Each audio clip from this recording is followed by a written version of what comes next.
DM मस्तो तो अपने ऊपर एडिशनल डीएम इतना लूट गई हूँ मैं मन हंस रहे हैं मेरे पर मजाक बना के रख दिया है औरतों का। बदरक पुलिस ने काम नहीं करना यहाँ किसी को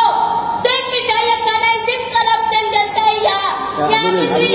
एसपी को श्रीमठ का संपत्ति को काम नहीं करना बोलता है वो